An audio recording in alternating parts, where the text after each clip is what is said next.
ሰላም አለይኩም ቢስሚላህ አልሐምዱሊላህ አሰላቱ ወሰላም አላ ረሱሊላህ። የዛሬውን ታሪክ የሚነግረን አሊ ነው። እድሜው ሃያዎቹ አጋማሽ ውስጥ የሚገኝ ወጣት ነው። ታሪኩ ያስፈራል። አሊ ከአራት ወንድሞቹ ጋር ነው የሚኖረው። የተዳደሩት ጀናዛ በማጠብ ነው። ስራቸው ጀናዛ ማጠብ ነው። ስራውንም የወረሱት ከቤተሰቦቻቸው ነው። አባታቸው ከአያታቸው ወረሰ፣ ለነሱ አስተላለፈ። ስለዚህ የሚተዳደሩበት የቤተሰባቸው ስራ ነው። ታሪኩን የሚነግረን አሊ ነው። እንዲህ ብሎ ይጀምራል። የምንኖረው አንድ ጀናዛ ማጠቢያ ክፍል ውስጥ ነው።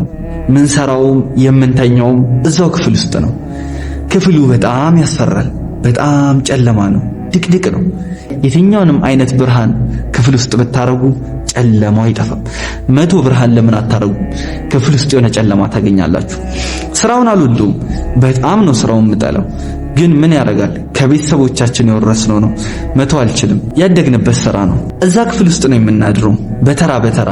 አንድ ቀን እኔ ካደርኩ፣ አንድ ቀን አንድ ወንድሜ። ምክንያቱም ጀናዛ በማንኛውም ሰዓት ሊመጣ ይችላል። ሌሊት ላይ ሊመጣ ይችላል። ስለዚህ እዛው መተኛት አለብን። ሲንኳኳ ከፍተን ጀናዛቸውን እንቀበላቸዋለን። አንድ ቀን ላይ ተራው የኔ ነበር። ነጋጋ አካባቢ በሩ ተንኳኳ። ተነስቼ ከፈትኩ። ጀናዛ የያዙ ሰዎች በር ላይ ቆመዋል። ጀናዛውን ተመለከትኩት። 30ዎች ውስጥ የሚገመት ወጣት ነው። አስገብቼ ጀናዛ ማጠቢያው ላይ አስተኛሁት። ጀናዛ ማጠቢያው ላይ እንዳስተኛሁት ለቤተሰቦቹ ከናንተ ውስጥ አንድ ሰው ብቻ መጥቶ እንዲያግዘኝ አልኳቸው። ምክንያቱም ጀናዛ በማጥብበት ጊዜ ካለኝ ልምድ አንፃር ከቤተሰቡ አንድ ሰው ብቻ ነው ማስገባው።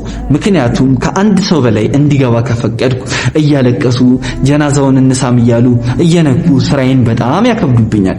ስለዚህ ከአንድ ሰው በላይ እንደማይገባ ነገርኳቸው። እሺ ብለውኝ ተያይዘው ሁሉም መጡ። ጠበቅኳቸው። ማንም ሰው አልመጣም። ወጥቼ አየኋቸው። አንዳቸውም አልገቡም። ከዛ ጀናዛ ማጠቢያው 2 በር ነው ያለው። የመጀመሪያውን በር ቆለፍኩት። ወደ ውስጥ ገብቼ የጀናዛ ማጠቢያው ክፍሉንም በር ቆለፍኩት። ከዛ ጀናዛውን ላጥበው መጀመሪያ ልብሱን መቅደድ አለብኝ። መቀስ ይዤ ልብሱን ልቀደው ስል ከኋላዬ በሩ ላይ አንድ ሰው ቆሞ ሰላም አለይኩም አለኝ። በጣም ደነገጥኩኝ። እንዴት ሊገባ ቻለ? ማነህ አንተ አልኩት። ሁሴን እባላለሁ፣ ያጎቱ ልጅ ነኝ አለኝ። መጥቼ እንዳግዝህ ትፈቅድልኛለህ? ትችላለህ አልኩት። ግን በጣም ግራ ገብቶኛል። እንዴት ሊገባ ቻለ? ሁለቱንም በር ቆልፌዋለሁ። ግን አልጠየቅኩትም። ቤተሰቡ ነው ብዬ ማጠብ ጀመርን። ለምንድን ነው ይሄ የምታረገው አለኝ። ጀናዛውን ለማጠብ ልብሱን መቅደስ ስላለብኝ ለዛ ነው ማደርገው አልኩት። እሺ ብሎኝ መከታተል ጀመረ። በእያንዳንዱ ነገር ያግዘኛል። ይሄን አቀብለኝ እለዋለሁ፣ ይሄን አቀብለኝ እለዋለሁ። ሁሉም ነገር ላይ ያግዘኛል። ብቻ እንዲህ ስንል ከ10 እስከ 15 ደቂቃ ክፍል ውስጥ በማጠብ ሲያግዘኝ ቆየን።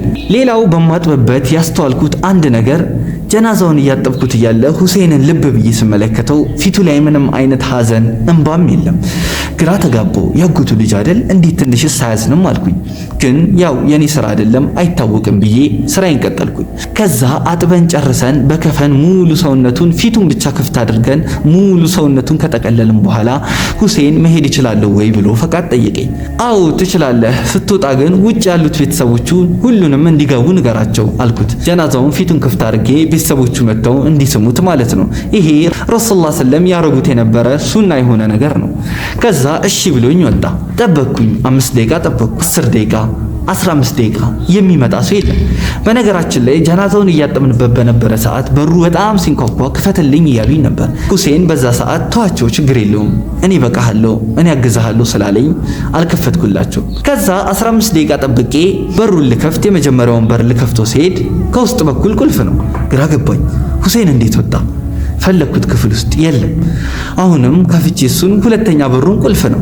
ግራ ገባኝ። ከዛ ሁለተኛውን በር ተከፍተው ቤተሰቦቹ በር ላይ ቆመው እንዴት አልከፈትክልንም? በር ላይ ቆመን ስናንኳኳልህ ነበር እኮ አለኝ። አንድ ሰው ከገባ በቂ ነው። አንድ ሰው ገብቶ አገዘኝ አይደል? በቂ ነው አልኳቸው። ማን ገባ? ከኛ ውስጥ የገባ ሰው የለም አሉኝ። ሁሴን ገብቶ ሲያግዘኝ ነበር አልኳቸው። ማን ነው ሁሴን?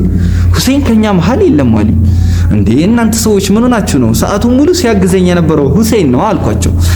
ለማንኛውም ኑ ግቡ፣ ጀናዛውን ተሰናበቱት ብዬ አስገቧቸው። ጀናዛውን ሊሰናበቱት ገብተው ግንባሩን እየሳሙት ማን ነው አብሮ የነበረው ንገረን አሉ። ከእናንተ ውስጥ ገብቶ ሲያግዘኝ የነበረ ሰው ነው። አሁን ሲወጣ አላያችሁትም እንዴ? ሁሴን ነው አልኳቸው። ሁሴን ከኛ ጋር የለም አሉኝ። ሁሴን ማን ነው? ሁሴን ከኛ ጋር የለም አሉኝ። ግራ ተጋባን። ከነሱ ውስጥ ሸምገል ያለው ሰውዬ ስልኩን አወጣና ይሄ ስልኩ ላይ የምትመለከተው ወጣት ነው ወይ አለኝ። ተመለከትኩት። አዎ ራሱ ሁሴን ነው፣ ሁሴን ይሄ ነው አልኳቸው። ሁሉም ደነገጡ፣ አስደነገጡኝ። እኔንም ዝም አሉ።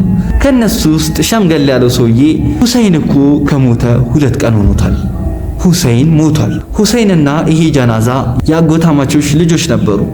በጣም ይዋደዱ ነበር። 2 ቀን በፊት ሞተር ይዘው ሊነዱ ወጡ። ሞተር እየነዱ እያለ ሁለቱም ከባድ አደጋ ይደርስባቸውና ሁሴን እዛው ይሞታል። እሱ ደግሞ 2 ቀን ኮማ ውስጥ ካሳለፈ በኋላ ከ2 ቀን በኋላ ይሞታል። ስለዚህ ሁሴን ከሞተ 2 ቀን ሆኖታል። በጣም ደነገጥኩኝ። ከዚህ ታሪክ በኋላ ለ5 ዓመት ሙሉ ማታ ማታ ለመተኛት በጣም እቸገር ነበር። በየሄድኩበት ሁሉ ትንሽ ነገር ያስደነግጠኛል። ሌሊት በጣም ቃዣለሁ።